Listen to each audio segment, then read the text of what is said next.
নমস্কার, আমি ডক্টর শুভেন্দু রয়, senior consultant orthopaedic এবং স্পেশালিস্ট জয়েন্ট রিপ্লেসমেন্ট সার্জন। আপনাদের হেলথ কেয়ার টুডেতে স্বাগতম করছি। আমাদের দৈনন্দিন প্র্যাকটিসে কখনো কখনো আমরা একটা ধর্ম সংকটে পড়ে যাই। কীরকম ধর্ম সংকট? কম বয়সী পেশেন্ট, তার নি জয়েন্ট একদম খারাপ হয়ে গেছে আর্থ্রাইটিস হয়ে, এবং অন্য কোনো উপায় নেই যা দিয়ে তাকে রিলিফ দেওয়া যায়, তার লাইফের কোয়ালিটি ইমপ্রুভ করা যায়। একমাত্র জয়েন্ট রিপ্লেসমেন্টই সেখানে আনসার। কিন্তু আমরা জানি যে টোটাল নি রিপ্লেসমেন্টের একটা লাইফ আছে, এবং আমাদের সমস্যা সেখানেই একটা টোটাল নি রিপ্লেসমেন্টের লাইফ আর পেশেন্টের নিজের লাইফ, এ দুটোর মধ্যে কোনটা সারপ্লাস হবে।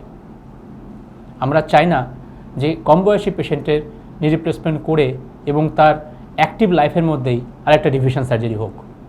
কেন কি না, টোটাল নি রিপ্লেসমেন্টের পরের যে রিভিশন সার্জারি সেটা খুব একটা সহজ নয় এবং তার রেজাল্টসও এতটা আশাব্যঞ্জক নয়। আমার পুরনো কিছু ভিডিওতে আমি পার্শিয়াল নি রিপ্লেসমেন্ট সম্পর্কে আপনাদের বলেছি। এমন স্থিতিতে এটাই হচ্ছে একমাত্র সঠিক আনসার, যেখানে কিনা আপনি আপনার নর্মাল ন্যাচারাল নি জয়েন্টের সব কিছু প্রিজার্ভ করতে পারেন। টোটাল নি রিপ্লেসমেন্টে আমরা সব সারফেসের কার্টিলেজ এবং জয়েন্টের ভিতরে লিগামেন্টগুলোকে স্যাক্রিফাইস করি, যেটা কিনা পার্শিয়াল নি রিপ্লেসমেন্টের দরকার পড়ে না। আর টোটাল লাইফ এই দুই নি রিপ্লেসমেন্টেরই একই রকম।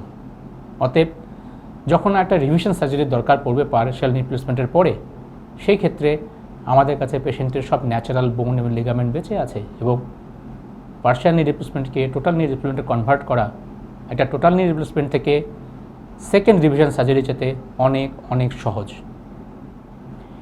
আমার এমনই একজন পেশেন্ট যার বয়স 49 সাল, তাই এরকম একটা আর্থ্রাইটিস। শুনুন তার মুখ থেকে তার অভিজ্ঞতা সার্জারির আগে এবং সার্জারির পরে। আমি আশা সাহা, মুর্শিদাবাদ জেলার লালবাগ শহরে বাস করি। আমি দীর্ঘদিন ধরে দুটো হাঁটুর সমস্যায় ভুগছিলাম। ভীষণ যন্ত্রণা, কোনো কাজ করতে পারতাম না, অসহ্য হয়ে গেছিল জীবন। বিভিন্ন জায়গাতে ডাক্তার দেখিয়েছি এবং আমি ব্যাঙ্গালোরেও যাই, সেখানেও ডাক্তারবাবুরা আমার দুটো হাঁটু সার্জারি করতে বলেন। আমি ভীষণ ভয় পেয়ে যাই, বাড়ি চলে আসি, উপকার কিছু হলো না। আবার আমি গুগল সার্চ করতে লাগি। গুগল সার্চ করতে করতে আমি দিল্লি ফরেস্টের সিনিয়র অর্থোপেডিক ডক্টর শুভেন্দু প্রসাদ রায় সম্পর্কে জানতে পারি। ডাক্তারবাবুর সঙ্গে যোগাযোগ করি। ডাক্তারবাবু আমাকে দিল্লিতে ডেকে পাঠান। আমি দিল্লিতে যাই এবং আমার বিভিন্ন পরীক্ষা নিরীক্ষার পর গত 28শে ডিসেম্বর 2021 সালে আমার অপারেশন হয়।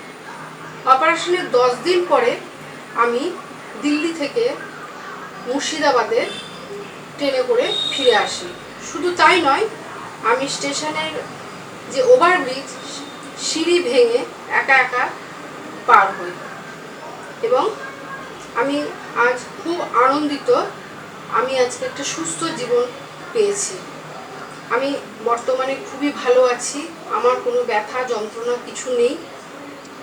আমার এই সুস্থ জীবনের জন্য আমি ডাক্তারবাবুকে আমার পরিবার এবং আমার তরফ থেকে অনেক অনেক ধন্যবাদ জানাই।